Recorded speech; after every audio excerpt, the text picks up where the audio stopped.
entertainment is the green zone, which can be found on the screens in front of you. From the greenery of my home to the vast mysteries of the great outdoors, there's so much in this natural world to explore. And if you have something green to share, let me know in the comments below. Hello everyone, welcome back or welcome to the HeyEunziverse. It's officially time for this year's Hello Summer. I've been expanding my herb collection and I wanted to share them with you as well as take you along to spruce them up a bit.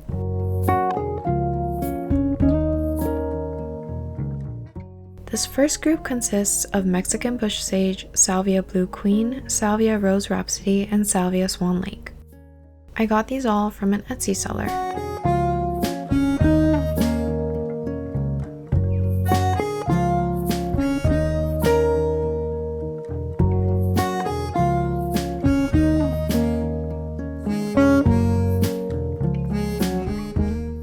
With all the herbs I'm showcasing today, I'm basically just going to be removing yellow leaves and deep water each planter. I've found that even though sage and salvia are apparently drought tolerant, they are extremely thirsty and thrive when I water them every day or at least every other day in the climate that I'm currently at. I've always been a huge fan of sage because of their smell and the fact that a good amount of them are soft or fuzzy to the touch. They are a part of the salvia genus, which is under the family Lamiaceae. Lamiaceae includes basil, mint, rosemary, sage, oregano, thyme, lavender, perilla, as well as salvia, all of which I am a fan of, as are most herb-loving individuals, I'm sure. The salvias in this group really caught my eye for the colors of the blooms. Unfortunately, I could only include Rose Rhapsody though. Out of these, I'm most excited for the Mexican bush sage to bloom because they are a deep purple and they're fuzzy to the touch.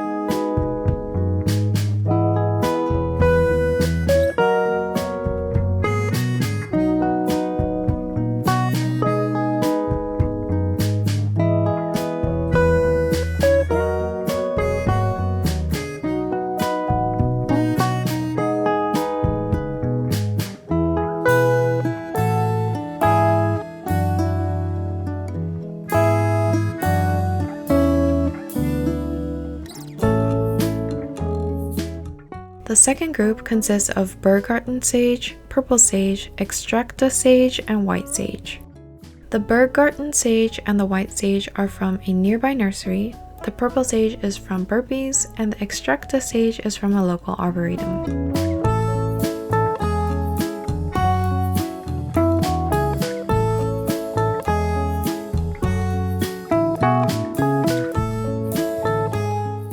There are a few types of purple sage, but this one is a Salvia officinalis. I also learned that the extracta sage is a more robust version of common garden sage. And I'm excited to harvest some white sage leaves for smudging.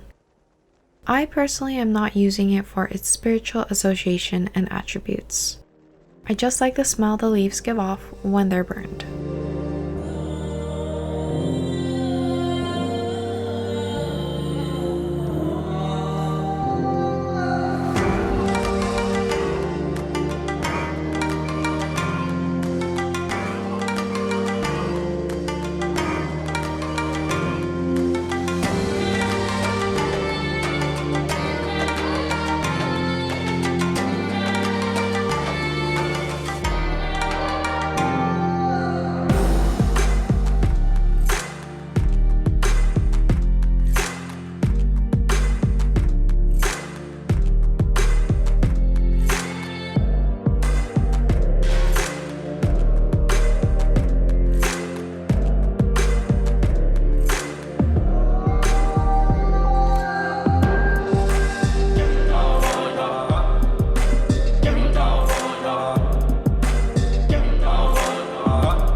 The third group consists of snowflake sage, maxima sage, Nazareth sage, and black sage.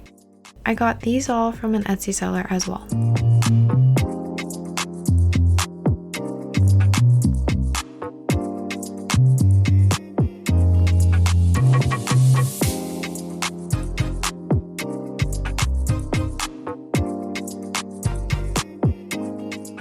This group has a lot of variety in terms of texture, especially the snowflake sage. This one is a Salvia officinalis snowflake and shouldn't be confused with Salvia chionophylla snowflake. The black sage is also interesting because it's a glossy type sage.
The fourth group consists of bronze fennel and woolly thyme.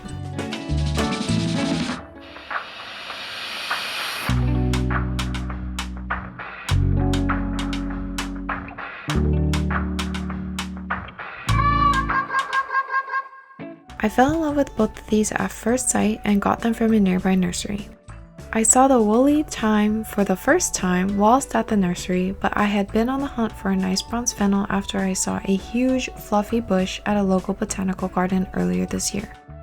I'm thankful that I found it and could get it at that nursery because it's seriously so amazing. There is a green type of fennel that is often sold in markets, but I prefer the bronze type. Anyway, I was intrigued by the fact that the new leaves emerge from the stem of the previous leaves and you just see tiny fluffy clumps that expand into glorious bronze fronds. The woolly thyme is also amazing with each leaf covered in fuzz. The color is a beautiful teal green and the tiny flowers are lovely pops of lavender. It's an unlikely pairing in this planter, but it makes me happy to see them every day.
I also have a random pot of cuttings as an experiment to see if they will root and grow.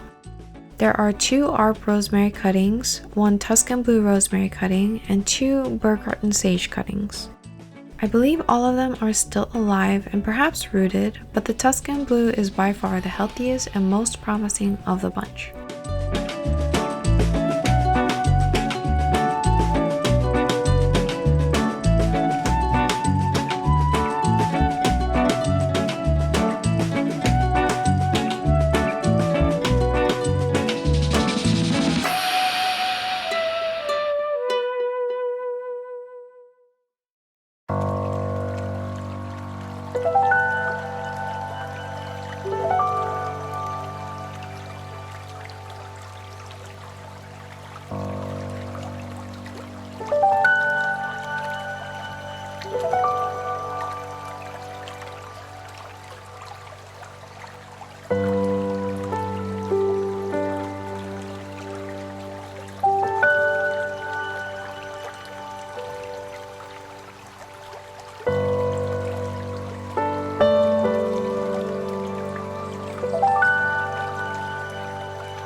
I have a few herbs growing inside, the first being patchouli.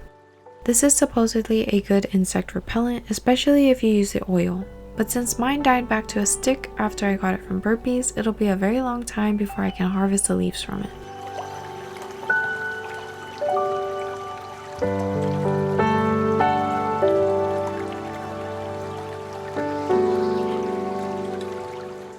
I also got Arb rosemary and Tuscan blue rosemary from burpees, which you saw the cuttings of earlier. I love the Tuscan blue because the smell is so strong, but my mom prefers the subtlety of the Arb. Both can be used in cooking.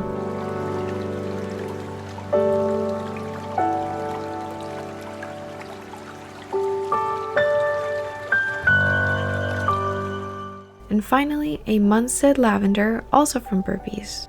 It's doing okay, but I do eventually want to move all my indoor herbs into either bonsai soil or orchid box soil because I think the leca doesn't hold enough moisture for their needs.